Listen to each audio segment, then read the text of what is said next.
अपनी चित्त को, अपनी वृत्ति को, अपने मन को, अपने हृदय को परमात्मा के चरणारविंद में रमाने का, लगाने का प्रयास करें।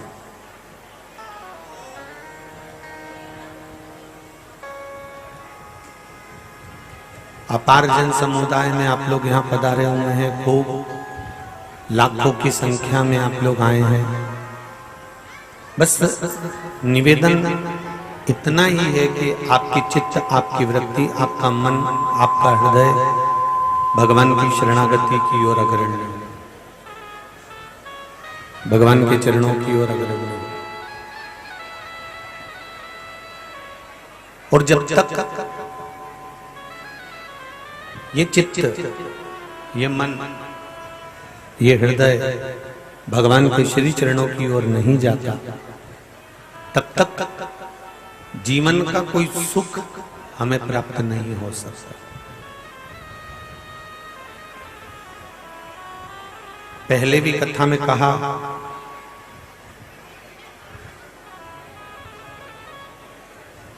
एक अभिमानी व्यक्ति होता है और एक भजन करने वाला व्यक्ति होता है।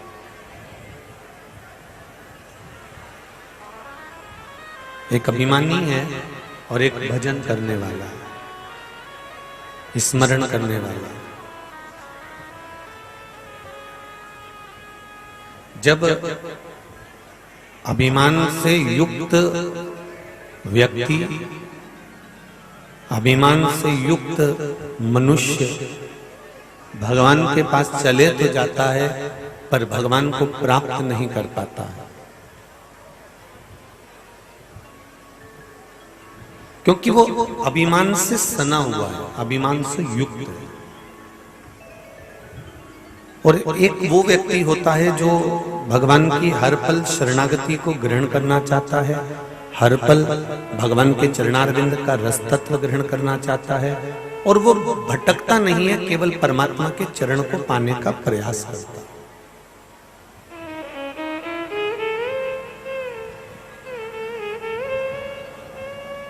वो केवल भगवान की अविरल भक्ति को पाने का प्रयास करता है।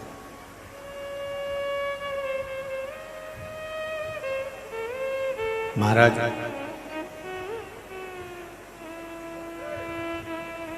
हमारा जो अभिमान है, हमारी जो अभिमत्ता है, हमारा जो अहंकार है,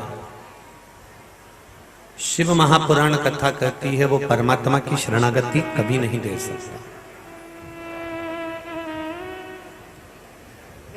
वो भगवान के पास में पहुंचा जरूर देगा। आप कुछ दान करना चाहेंगे, पुण्य करना चाहेंगे, सत्कर्म करना चाहेंगे, आप कुछ देना चाहेंगे, तो आप भले भगवान के नजदीक तक पहुंच जाएंगे, भगवान के पास तक पहुंच जाएंगे। पर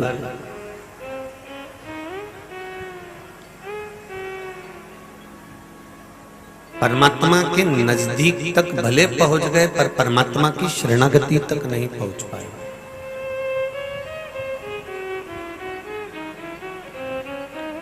भगवान की शरणागति तक पहुंचने के लिए मेरे तुलसी बाबा ने, गोस्वामी जी ने बड़ा सुंदर भाव कहा है कि कलयुग केवल नाम आधारा और सुमर सुमर नर उतरही। जम के बोलो जरा, उतरही पारा। कली काल में नाम की महत्वता को जो जान गया, भगवान की भक्ति की महत्वता को जो जान गया, भगवान के स्मरण को जो जान गया, भगवान के चरणों को जो जान गया, वो जीवन का सारा सुख पा गया।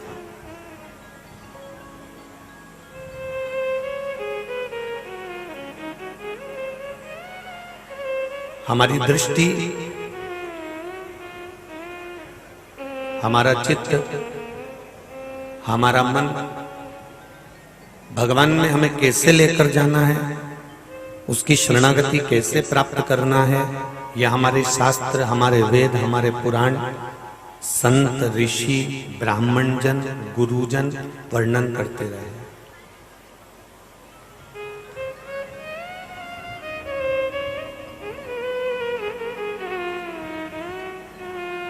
एक बहुत दूर बहुत दूर। आप भगवान के मंदिर से या भगवान के शिवलिंग से या भगवान की कथा से बहुत दूर।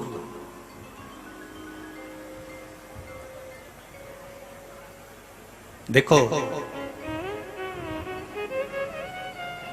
कोई बहुत पीछे बैठा हुआ है, कोई बहुत गाड़ी के ऊपर बैठा हुआ है, कोई दीवार पर बैठा है, कोई कुर्सियों पर बैठा है, कोई एक ठिकाना, एक स्थान व्यक्ति ढूंढ लेता है। जिसके शरीर में कष्ट होता है, जिसके शरीर में तकलीफ होती है, जिनको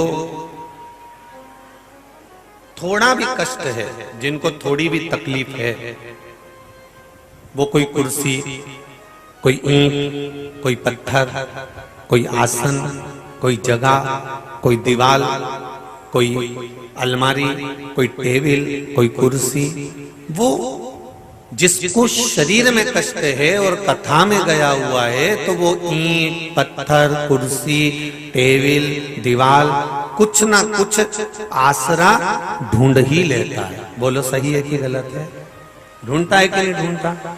अगर वो कथा में गया है और उसको कथा सुनना है, तो शरीर में कष्ट बहुत है, तो वो कुर्सी ढूंढेगा, टेबल ढूंढेगा, नहीं मिलेगा तो ईंट ढूंढेगा, ईंट नहीं मिलेगी तो पत्थर ढूंढेगा, पत्थर नहीं मिलेगा तो कोई दीवार ढूंढेगा, दीवार नहीं मिलेगा तो कोई बैरिकेड ढूंढेगा। कहीं ना कहीं वो आसरा ढूंढ लेता है। जब उसके शरीर में कष्ट होता है और वो गया है, कथा सुनना है उसको, अपना जीवन संवारना है उसको, तो वो आसरा ढूंढ लेता है। उसी तरह शिव महापुराण की कथा कहती है, इस संसार सागर में हमारा जन्म हुआ है, तो हम भी शिव की चौखट का एक आसरा ढूंढ लें, जिससे हमारा जीवन सार्थक हो सके। हमारा जीवन सार्थक हो सके, हम भी शिव की चौखट का एक आसरा ढूंढें। भगवान शंकर की शरणागति को ढूंढा जाए।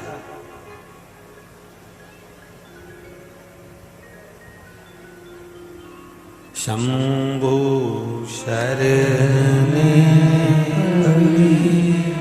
मांगो